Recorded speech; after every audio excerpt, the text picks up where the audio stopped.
Have you ever wondered what truly sets a child up for success? What does a child need in Singapore to succeed for life? Do children really need additional classes and assessment books to be ready for primary 1? And what do parents actually do to best support their children in their learning? Welcome to our vodcast series on early childhood education, beansTALK. I'm Samantha, also known as Ask Teacher Sam on Instagram, and today we'll uncover just that, whether or not children need academic-based lessons to succeed in life, and also how parents and adults can help support their learning in early childhood. Let's introduce ourselves, shall we? My name is Kara. I have been in the early childhood sector for coming 2 decades. It's been quite a while. I think what has really kept me going all this while is actually a playful spirit. I'm hoping that I could share a little bit of that today, and that helps me to really relate well with families, children. Yeah, that's me. Wow. Okay, Miss Rita? Hi, I'm Rita. I started as a teacher and then I slowly moved through the ranks, holding different portfolios. Currently, I oversee learning programs for children. So it's about how we value children's needs in a very diverse classroom. Personally, I'm a mother to 3 children. So my oldest is 11 and my youngest is 4. Dr. Serene. Hi, thank you very much for having me, and it's lovely to meet you, Kara and Rita. My work is really around early childhood teacher development. I have always been a teacher and worked with different age groups of children and people, and so at this stage of my life, I'm really trying to promote, the science of brain development and what works for very young children, and what can we do in our everyday lives to support their learning. So today I have a pot of common beliefs right there that Singaporeans parents might have. So you can pick one out and we'll try and debunk them if it's a myth or agree if it's the truth. Yeah. Okay, you can start first. I'll go first. Let's see. Wow. For children to be ready for primary school, I need to prepare them for structured learning. This includes sending them for tuition and getting them to do assessment books. It's a common thing. I mean, honestly, when I was in primary school, I did assessment books. Same. Yeah. But in today's preschool landscape, to be honest, it's actually quite tough to be a parent, I must say, because there's so many pressures. Do I send? Do I not send? Everyone else in my child's class is going. I think the most important thing, when we think about what best prepares a child for structured learning? The truth is, yes, our children at 6, they will navigate very big transition. I mean, new school, new uniform, new everything. But what this brings to mind is actually what are some of the things that they need to learn before they make this transition. I think today we'll get an opportunity to talk about some of that. Yeah. Is it developmentally appropriate though, like to let them enter tuition that early? Because I've seen assessment books now in bookstores, starting from N1, and that's 3-year-olds. Yeah. Is that developmentally appropriate? I guess the name enrichment suggests that it should enrich the children, right? And what they need at this time, they get social connections when they go for enrichment. But they also need to be nurtured. Their interest needs to be nurtured. If they're dragging themselves or the parent is dragging, or if you are dragging your child to enrichment and like hounding your child to do assessment books, then I'm not sure that's the most enriching season. Yeah. Any other thoughts? Yeah, so I was just wondering, right? I mean, the thing about being human is that we learn to learn for life. We have this long lifespan, hopefully 50 years, 60 years or more ahead of us. And so for a 3-year-old to associate learning with just assessment books might be a little bit limiting the child's worldview about what learning means, limiting the child's worldview about what success means. So I would take a step back and think, we have such a big wide world, beautiful things around us, lots of fun things to do. Why don't we introduce all of that to children, enrich their everyday experiences so that they get to use many parts of their brains? When my children were growing up, I realized what matters to the child most is my interaction with the child. So as simple as when we go to the supermarket, to be honest, if I go alone, it takes me 10 minutes. But if I go with my child, it will take me 30 minutes minimum. We will negotiate what apples to buy. And my kids will tell you, Mommy will only buy it if SALE is on. So that's one of the first words they read, which is called sale. On the other thought, today, if I ask myself, had I spent that 30 minutes in enrichment versus that 30 minutes with me at the supermarket, I think that 30 minutes of supermarket run actually gives the child a longer runway. Having an appreciation where food comes from, how does it work, do I take, what do I do for paying, and things like that. It's a lot of life knowledge that enrichment teachers can't teach, but I can teach. And I don't need to be certified as a teacher of a certain grading in order to teach life experiences. I think more importantly to that is the fact that you are also using that 30 minutes to strengthen your relationship with your child, to really get to know your child and let your child get to know you. She's going to face lots of difficult situations, uphill tasks, but knowing that there's always a home base to go to, that my family cares for me, and there is at least this one caregiver I can go to for advice, for encouragement, is so important. And I think that is fundamental to setting up a child for success, whether it's in school or beyond school. I went for some level of enrichment because my parents couldn't care for me, right? So they sent me for something I was interested in. It was music. Ooh. Yeah, it's music enrichment, it's sports enrichment. But I think what's important, right, is interest. Interest, readiness, and joy.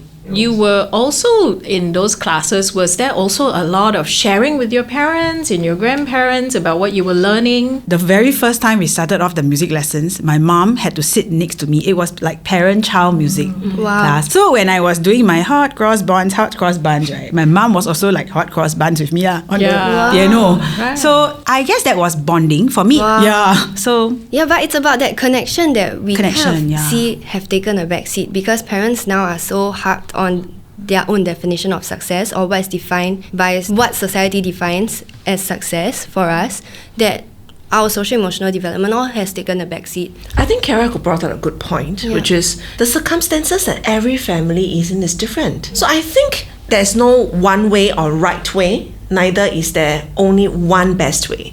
So parents, because we are also different, we have different resources, there's really no need for you to compare or feel pressured that are you doing the best or are you scoring A's in this case in child preparation. Yeah, I also really like what you mentioned about the supermarket experience. It's about leveraging on these spontaneous learning moments and opportunities for connection, like what Dr. Serene mentioned. Okay, I think it's really time for us to take our second common belief. Dr. Serene, you want to take the next one? Let's see what I get. Preschool is just about singing songs and playing. The real academic work, like math, English, science, starts in primary 1. If my child doesn't get serious about learning now, they will fall behind later. So we're all very kiasu, right? Very kiasi. And it's not our fault because the world is a competitive world. I know parents just have the best interests, their child's best interests at heart. Even teachers, caregivers, we all want the best for this child. Every child comes into the world with a great deal of potential. So I'm going to give a little lecture on brain development, if that's okay, because I don't mean to reduce the human being into just this one organ called the brain. We can actually also help our brain to make the right connections so that we respond in positive ways to different kinds of situations. So one of the myths that I always hear from parents and teachers is that, 0 to 3, right? Birth to 3 years old. This is the window of opportunity in which we have to give our children everything. Everything also must have, whether it's academic or non-academic. I say that the neuroscience is telling us now that slow down. Whilst young brains are very keen to learn and they take in information very quickly, it doesn't mean that everything can be learned within those first years of life. What is really important are 2 things to remember about brain architecture and how the brain is built. One is your genetics. So for a very long time, people have debated, scientists have debated, is genes stronger than environmental influence? The conclusion right now is pretty clear that both are equally important. Your genes are a little bit like the blueprint that you come with, but in order for that blueprint to really come to life and become, an actual building, is experiences. And what do we mean by experiences? Experiences are those very simple things like child and mother talking. Yeah, on like an everyday me in the basis. music class. Yeah, and you in the music class with your teacher talking, and you going home and showing your parents what you have learned for the day and having a conversation about it, laughing over games or sharing over dinner table. These are quality experiences. And what do you notice about these experiences I've mentioned? They all have to do with Interaction. with other human beings. That's good part. So we are wired, whether we like it or not, as human beings to be social. And so the baby at birth cries out for attention. And sometimes we feel that is such a chore, right? Toddler comes to you with everything in the mouth and pulling everything down, wires and all, just being very curious and exploring everything in the world. But this is how we are wired to learn in our very early days of life. So how then do we make sure that these experiences become something supportive for the future? What is this child really interested in? What is this child trying to do, right? Can I get inside the brain or the mind of this child to be able to say something encouraging, to be able to say, no, that's going to hurt you, be very firm about some of these things, but at the same time help the child learn, right? Where the boundaries are. So genetics is one thing, but experiences can shape how the child eventually will become as an adult.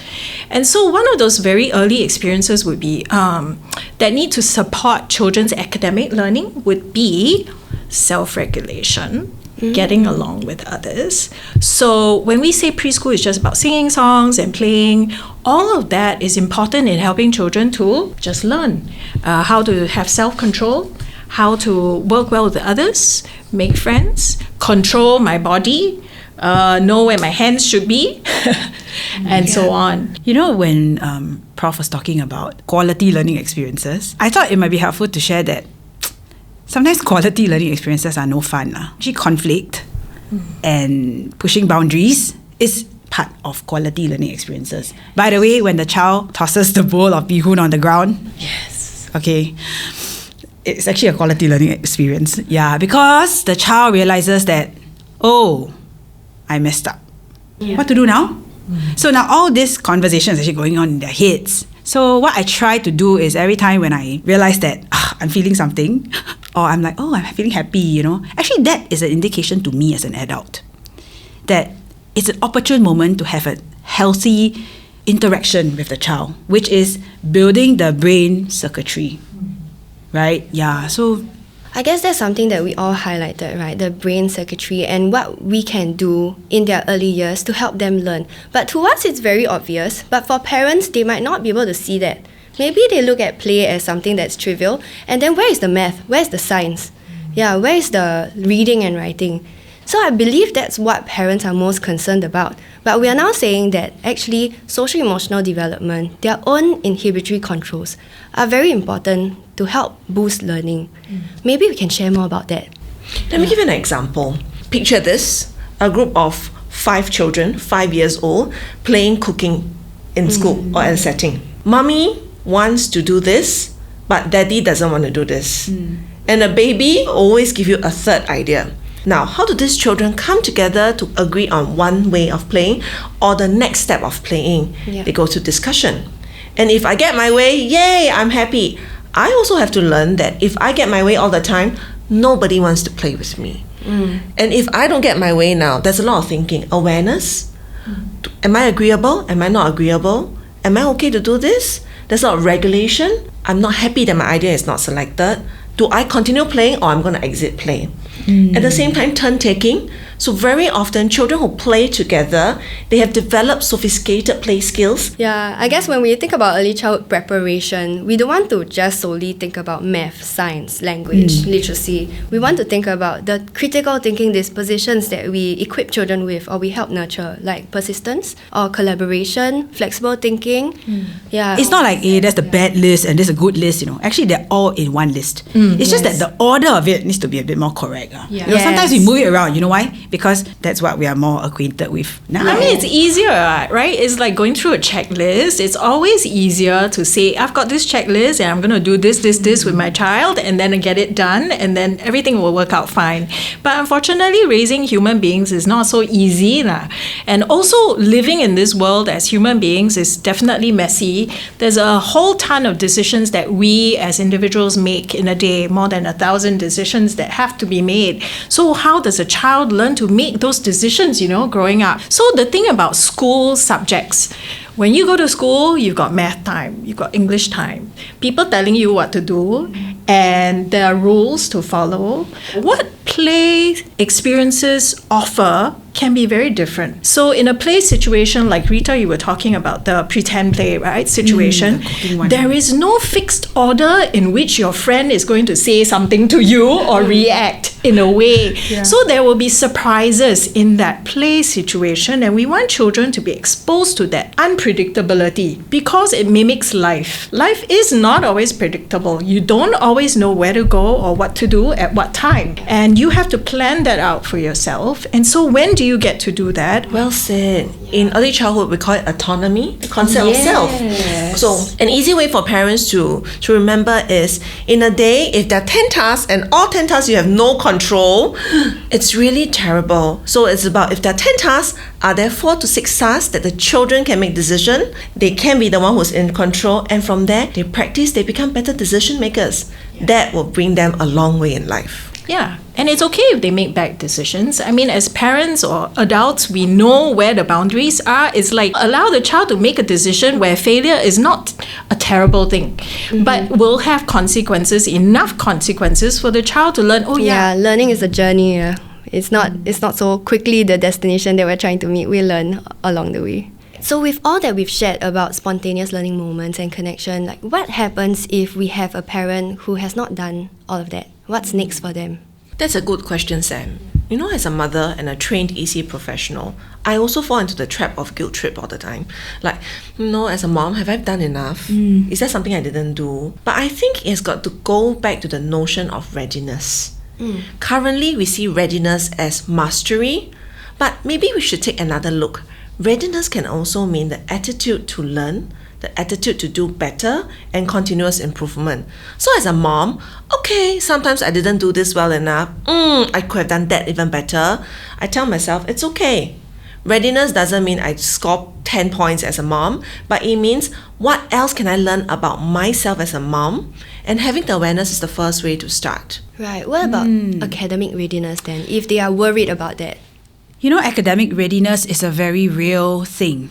We actually do have the responsibility to prepare our children for academic season, which is primary school, really formal school. I really like what Rita shared about the supermarket shopping thing, because academic readiness is evident in that whole interaction. So imagine she goes in, she takes the basket, she says, hey, be careful, don't put the basket near, someone's foot, for example, right? So there's social awareness there. So that's happening, right, for the child. And then she says, I only want the one that says SALE, right? Yeah. So they're actually starting to pre-read. This is all like language skills, right? They start to recognize the letters, then they start to say, and then they imagine, my mommy wants sale stuff, And then she says, can I have 2 packs of strawberries? The Korean strawberries, by the way. Wow. And then maybe the child is looking like Korean, there's Korean, there's America. So look for the K sound. Sometimes like that, whether it's a 4-year-old, 6-year-old. And then after that, she says, actually, I said 2 packs, not 5 packs. Yeah, and then the child says, but there are 5 of us. In your family, there are 5, right? Yes. And she says, there are 5 of us. And she says, yes, but I only need 2 packs. Because in these 2 packs, numeracy, 2 packs, there are more than 5 strawberries. And then maybe the child would instinctively go like, 1, 2, hey, mommy, this one a bit brown, it's not so good. Yeah, please put it back, and put it gently, please, gently. Now, all this is actually academic readiness. Exactly. So I guess for parents, to sum that all up, you don't need assessment books or tuition to give you those skills. Leveraging on spontaneous learning moments like the ones in the supermarket can equip your children with the necessary cognitive skills, but we also want a good balance, We don't want to take this learning opportunity from them and cause them to have a resistance to learning. Okay, I think we have our last strip. Yes, okay. The best for the last. Educational videos and apps teach so many things. Oh, yes. Like math, language, and even science. It's good exposure, right? As long as they're learning something, screen time is fine. I think it's common that parents have this question because iPads are easy, convenient, and we don't know how to balance in a sense. Like, if it's educational, if my child is learning from it, why can't I just give them the screen? Yeah. So maybe we can share a little more about the benefits of some of these things, or maybe the non-benefits. Yeah. And also, what else can we do as an alternative to screen time? It's interesting you mentioned the benefits of some of these things. It is when it helps us to bridge the child's world and the adult world that it becomes benefit. So, for example, I can't bring a real stingray to the classroom. But I can show the children how the stingray moves when I either bring them to RWS, the Sea Aquarium, or I actually show them a legit video of like maybe a Nat Geo, or I actually show them how elephants migrate. Okay, there we have some benefits. Correct. Because we can't transport the child to the safari, right? Way back, I also used Google Maps. Yeah, to learn more about the world around us. And I thought that was really helpful. So it's not that everything screen is bad, but it's how we manage not to excessively use it. Yeah. We live in a world where information is readily available. So we want to take advantage of that. We also live in a world where children are expected to be able to navigate some of these devices. So I think we also have to change our lenses a bit. It's not about not using them, but meaningful uses. For example, checking how much time does it take from home to school.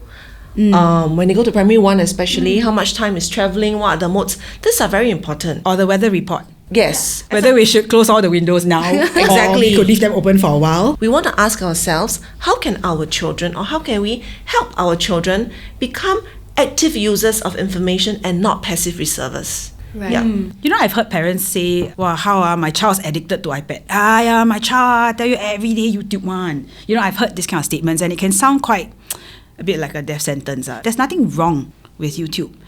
But I think what's missing is the adult's role. Right? The adult's role. Because we are the guardians of our children. And what are those signs? Joy, interest, right? Those are the happy signs. But the signs of like what my child is addicted to iPad is probably like what you said, those passive recipient, those eye contact, not looking at you when they talk to you. Yeah, I think those are the things. So if you ask me, right, actually what the adult's role is, it's about curating how much, when. We are there to navigate all the sliders, all the grey. So the best time to use the device is when there is an adult. It's a nurturing, caring adult who has an interaction and maybe keep it to the few minutes. So if the child is about 5 years old, 5 minutes interaction. Yeah. 6 years old, maybe 6 minutes talk. So it's not just screen, but it's like human, screen, human. That is actually quite important. We are modelling actually how to manage the world, the device, rather than the device is managing the child. If we were to move away from the screens and focus more on active, concrete play experiences, what does that look like? Well, I know of many mothers like myself. We work full time. When we get the children back home, we're really tired at the end of the day. And sometimes that half an hour of TV time, it's very helpful because I get a lot of things done. I can get a meal cooked. I can get laundry done. I can pay some attention to my older kids. So sometimes it's really helpful. So I think as a parent, I have to consciously remind myself not to fall into the cheap babysitter trap. Yeah, it's really easy and it's really helpful. I think as a parent, my well-being is very important too. So what I would suggest to all the parents is actually, if you let the child watch the TV for half an hour, that half an hour should be curated content, as Kara mentioned. Good content or meaningful content. At the same time, during mealtime, have a conversation with your child about what was watched earlier on. So how do I know what my kids are watching? I ask them about it. Screen time is not necessarily bad, but if we let it run our lives, that's but where you it know, right? happens. So sometimes the children have no real concept of time. They'll tell you, I play with it for a long time. So I will ask them, what does it look like for a shorter time? Less than 20 minutes. If the child says, 15, okay, actually if you say, okay, 15, but actually in your mind you're like, actually none. It's actually alright if the child says 15, because 15 from 20 is slowly coming down, you know, and that in the interaction, right, is all this readiness that we talk about just now. Yeah, so it's not all like doom and gloom, you know, like, wow, my child's addicted, gone case. It's not lah. I think that's something that I really would want to share with parents. Yeah. One popular notion was actually books about reading. I would suggest all the time that the first reading should be a hard copy, something concrete that you can hold, and done by a loved one. Because no matter how well the storyteller is in YouTube, nothing beats the experience of the child being in the warm arms of somebody reading to you, or looking at your face as you pretend to be the polar bear, or even making character sounds. So I think technology is here to aid relationship building, not take over relationship building. That we must remember it very, very clearly.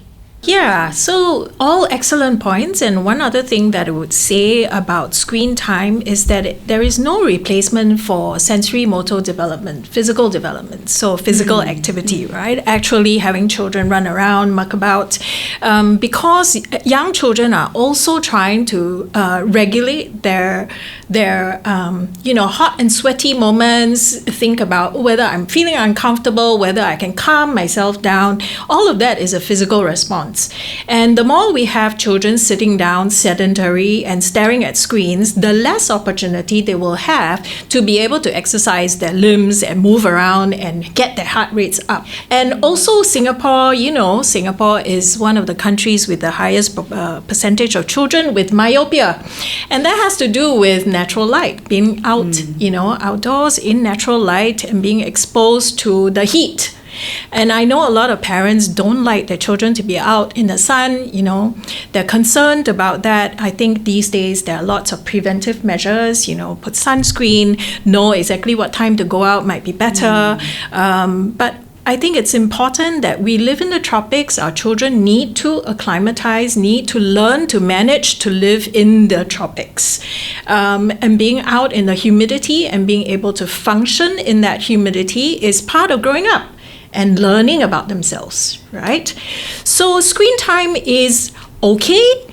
It is one of many tools that we use for our children's learning. And I think, we just need to encourage one another that there are many alternatives to screen time. Recently, somebody told me, there's this great app that can teach my child how to count, how to read. I say, yes, go do that. If it comes in the form of games, it's great, but make sure the child also learns to be able to transfer that counting and that reading skill into the real world. So into real world contexts. And that's important because a lot of games are developed with a certain level of predictability and patterning. So young children pick those patterns up very quickly. But to function in a real world with real games, real books, real human beings, there's a lot of unpredictability. So I do want to go back to our earlier conversation about brain development and what that needs. It needs unpredictability. It needs children to work within those unpredictable moments so that they really learn. Yeah, it is. There's so much to really sum up from this podcast. We are already at the end of this episode. Some things that I took away from today's chat with you guys is that self-regulation or social-emotional development is really what would set your child up for future success. They need that sort of resilience to go through the obstacles that they will face in future, the challenges that they will face in academic learning. So it's really about balancing the cognitive and non-cognitive development of the child. Another takeaway that I got from today is connection. Like that, the iPad or anything around us, enrichment, they will not be able to replace the connection that we can have with our children. And I think that's super important for all of us to think about. Parents, teachers, whoever are with young children. For myself, I'm an aunt, not a mom yet. Yeah.